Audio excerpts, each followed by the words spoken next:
Hey everybody, Nintenjoel here once again, and I got tagged once again, and actually this is an old tag. Unfortunately, my buddy Roaming Dan, who's got a great YouTube channel, tagged me almost a month ago, but October is a crazy, crazy time for me. Where I work, which is partially a costume shop, during October is crazy, crazy, crazy. We are one of the busiest stores in town, and nothing but lines like out the door. It's pretty insane. But sorry about that, Roaming Dan, but I did want to still do this video because it was a great topic, and his topic was, what are your 5 favorite games of all time? And yeah, that's definitely a video I can sink my teeth into.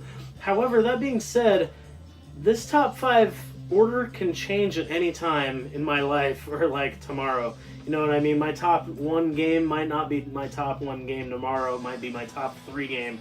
But for the most part, these are the 5 games that I consider sacred, almost holy games. And yeah, the first one might surprise you a little bit. Maybe not if you watch this channel, but Shadowrun for the Super Nintendo. Yeah, probably not a lot of favorite people's games, or not a lot of people's favorite game. That's what I was trying to say. But Shadowrun is an awesome RPG that just combines a lot of elements of different types of gaming throughout the world at the time. It combines Japanese and American RPGs, and it also combines a mouse system, which is kind of reminiscent of PC gaming. And yeah, the karma point system, definitely more of an American thing, but some of the other elements in the games definitely remind me of a JRPG. So it's a real crazy mishmash of things that put together really works, and I love it graphically. I love the isometric view. I love the mouse control. I know it sounds weird, and maybe that's probably most people's turnoff, but there's just something about it being almost a point-and-click, almost RPG mix, and it's just amazing. The music's really good and catchy, and just thinking about Shadowrun makes me want to play it. I freaking love Shadowrun. It is so good. Highly recommend it if you are looking for an RPG that is just different. Kind of like Robo-Trek or like Earthbound, something like that. Something just a little bit different from the Final Fantasies and the Dragon Warriors that we are all familiar with. Okay, so that was my number 5. Number 4 is definitely a great game, and many people will probably agree with this. This is Super Metroid for the Super Nintendo. Obviously for the Super Nintendo. Super Metroid, if you've never played it, I actually know somebody that's barely played it.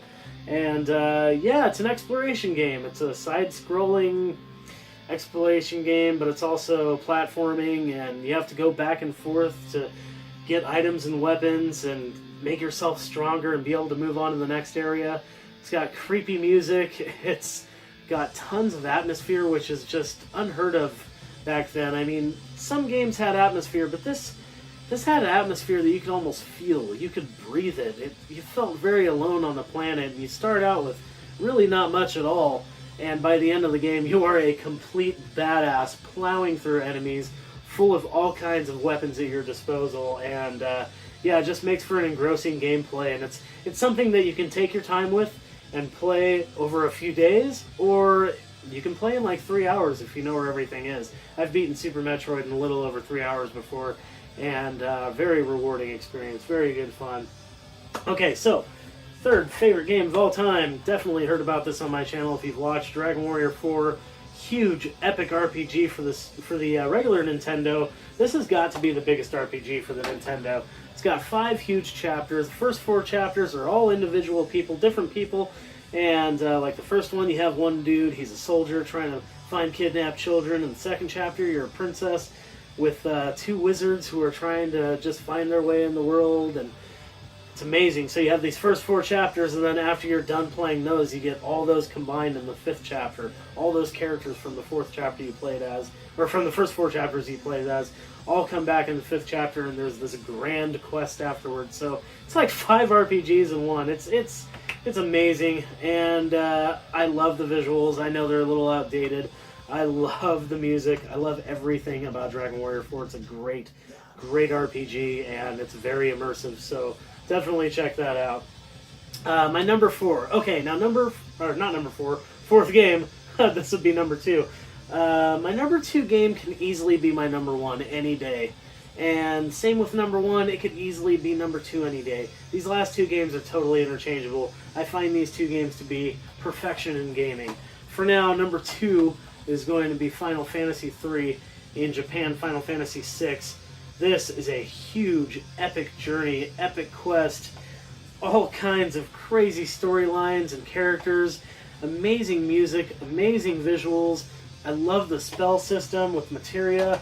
I love all the items and all the hidden stuff in the game. Admittedly, this game was basically made to show off what the Super Nintendo was capable of, kind of like Castlevania 4 was, and it showed it off really well. It kind of seems like a game that's trying to beef itself up and trying to be the badass, but you know what? It works in my opinion. I think Final Fantasy III is one of the greatest RPGs ever made, and I really can't fault it. I can't find anything. I love every part of it. I don't care if it was made with too many characters and made to be a long game. I like that because I want more of Final Fantasy III. I'm happy to play it over and over again because it's so good, even though it's a long game. But yeah, Final Fantasy III, amazing game. Again, could have easily been number 1. But for today, number 1 is going to be the amazing, the excellent Castlevania Symphony of the Night. Unfortunately, I have a greatest hits copy.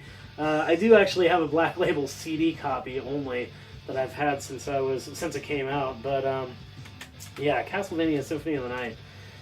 This game is universally, I think, recognized as a great game. I'm sure there are some haters out there, but I can't imagine why you would hate on a game like this. It's a platformer exploration game just like Super Metroid, but you've got RPG elements added to it as well. I mean, that just makes for an amazing, immersive experience, and there's 2 castles to explore if you do it right, and there's tons of enemies, and the animation's amazing, and the music is mind-blowing. It's literally some of the best music I've ever heard for a game, and I'm not sure it's ever going to be topped. I think Castlevania Symphony of the Night is the height of best music soundtracks out there. It's probably never going to be topped. It's just too good. The gameplay is amazing. Being able to switch weapons and armor in a Castlevania game has now become a standard, but you know, back in the Nintendo games and Super Nintendo games, that wasn't true. And or Game Boy for that matter. It took Symphony of the Night to really change it up for the Castlevania franchise, and it was such a good change that it has remained with many of the games for years to come.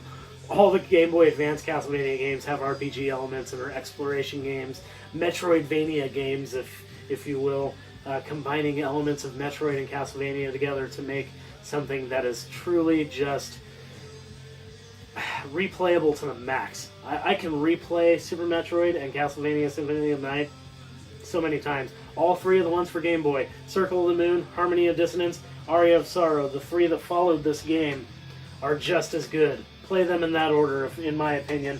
Aria of Sorrow is almost as good as Symphony of the Night. It is incredible. So yeah, that's it. Like I said, these can change order at any time in my life. But yeah, those are my top 5 games of all time. Thank you for tagging me, Roaming Dan, and I'm going to tag a few more YouTubers. So let's see, we're going to go ahead and tag Nick Berry. Nick Berry's got a great channel where he does tons and tons of pickups, and I don't think he's been tagged in this video. I didn't see it in his videos as a response, so hopefully you can do one. That would be awesome. Nick, he's always been watching my channel for a long time, which is great. And then RetroGamingManiac, who just tagged me in a video recently. It's your turn, buddy. What are your top 5 favorite games of all time? What can you not live without? And then the last person I'm going to tag is Daria from DariaPlays. I actually haven't watched her channel for a while. I need to catch up on that. I'm going to check out some videos maybe tonight. But yeah, great channel, does lots of awesome playthroughs. And yeah, let's see if she can let us know what her top 5 favorite games of all times are. And please, if you are watching this right now as a viewer, go ahead and comment down below and let me know, what are your top 5 games of all times? If you're stuck on an island with, you know, 5 consoles of your choosing, or 1 or 2 or 3 or whatever it takes, and those games, those 5 games, what would those games be? So leave a comment below, and if you like the video, please give a thumbs up, and if you want to see more videos, go ahead and hit that subscribe button. It's down there, it's red, and it says subscribe. Thank you very much for watching. Thank you, Roaming Dan, for tagging me, and hopefully we'll get some responses. That would be amazing. And thank you guys very much for watching. I really appreciate it. Keep rocking the retro games.